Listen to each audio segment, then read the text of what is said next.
बचाने पहुंचा पड़ोसी देश। जानवर सी फुर्ती, 4 पैर और मेटल बॉडी का कमाल देखिए।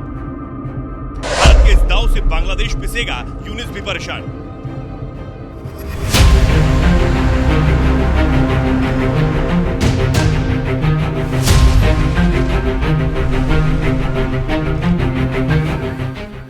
भीषण भूकंप की चपेट में आए भारत के पड़ोसी देश म्यांमार में तबाही का मंजर हर ओर है।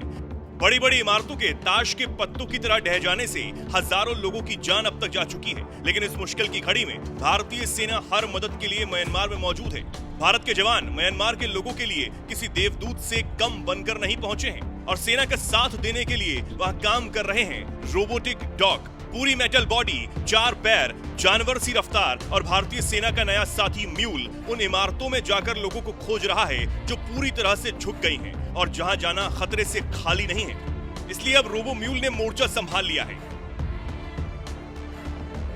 यही नहीं, इसी के साथ ये छोटे से ड्रोन्स भी सेना की मदद के लिए लगे हुए हैं। इन ड्रोन को नैनो ड्रोन कहा जाता है, जो इन खतरनाक इमारतों में जाकर लाइव तस्वीरें बाहर भेजते हैं, जिससे बिल्डिंग के अंदर की स्थिति का पता लग सकता है। भारतीय सेना ने म्यांमार के लोगों के लिए चिकित्सा व्यवस्था दी। इसके लिए तेजी से अस्थायी बेड का फील्ड अस्पताल स्थापित कर दिया गया, जिसमें अब तक करीब 2000 लोगों का इलाज हो चुका है।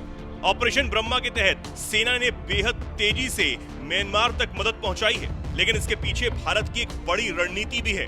हाँ, ये बात ठीक है कि भारत अपने किसी भी पड़ोसी को मुश्किल में नहीं छोड़ता। मदद के लिए वो सबसे आगे खड़ा रहता है, लेकिन म्यांमार को साथ लेकर भारत अपने खिलाफ षड्यंत्र रचने वाले बांग्लादेश की क्लास लगाना चाहता है। भारत और म्यांमार के बीच फंसे बांग्लादेश में बैठे यूनिस ने जब चीन जाकर भारत के राज्यों के खिलाफ अपनी खतरनाक सोच को सबके सामने रखा, तब से ही यूनिस की अकल ठिकाने लगाने का काम किया जा रहा है। इसलिए भारत अब जल्द से जल्द कालादान प्रोजेक्ट को पूरा कर लेना चाहता है। Kaladan multi modal transit transfer project ये एक ऐसा प्रोजेक्ट है जो समंदर, नदी और फिर जमीन के रास्ते भारत के बाकी राज्यों को पूर्वोत्तर राज्यों से और ज्यादा मजबूती से जोड़ेगा।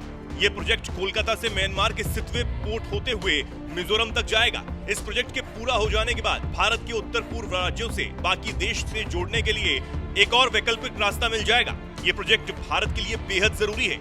22 किलोमीटर चौड़े और 60 किलोमीटर लंबा सिलीगुड़ी कॉरिडोर यानी कि भारत का चिकन नेक ही बाकी राज्यों से उत्तर पूर्व के राज्यों को जोड़ता है। लेकिन अगर कभी ये रूट किसी भी वजह से बंद हो जाता है या इस पर रुकावट आती है तो जमीनी संपर्क इन राज्यों से कट सकता है। और वैसे भी चिकन नेक पर चीन की लंबे समय से नजर है।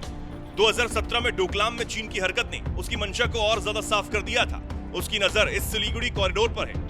अब बांग्लादेश की यूनिस सरकार भी चीन को खुलेआम लालच दे चुकी है और इसलिए इसका एक विकल्प जल्द से जल्द तैयार करने की जरूरत है। वो है कालादान प्रोजेक्ट।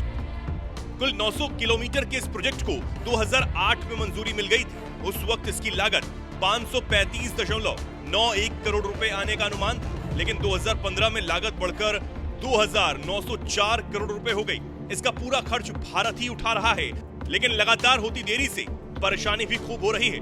इसकी डेडलाइन कई बार बढ़ाई जा चुकी है। 2021 के आखिर तक पूरा करने की डेडलाइन तय की गई थी, लेकिन ये लगातार बढ़ती जा रही है। साथ ही इसकी कॉस्ट भी बढ़ रही है और अब भारत इसे इसी साल के अंत तक पूरा करना चाहता है। कोलकाता से सितवे पोर्ट तक की 539 किलोमीटर की दूरी समुद्र के जरिए तय की जाएगी। उसके बाद सितवे से म्यांमार के पलेतवा पर कालादानी नदी के जरिए 158 किलोमीटर की दूरी तय होगी। उसके बाद 129 किलोमीटर सड़क मार्ग से होते हुए ये प्रोजेक्ट भारत के मिजोरम में जोरेनपुई तक पहुंचेगा।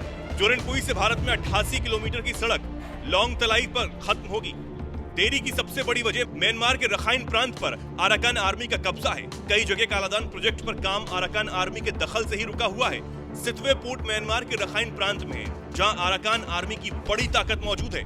हालांकि अराकान आर्मी विदेशी निवेश के लिए राजी है, लेकिन वो कच्चे माल में भारी टैक्स लगा रही है, जिससे काम करना मुश्किल हो रहा है।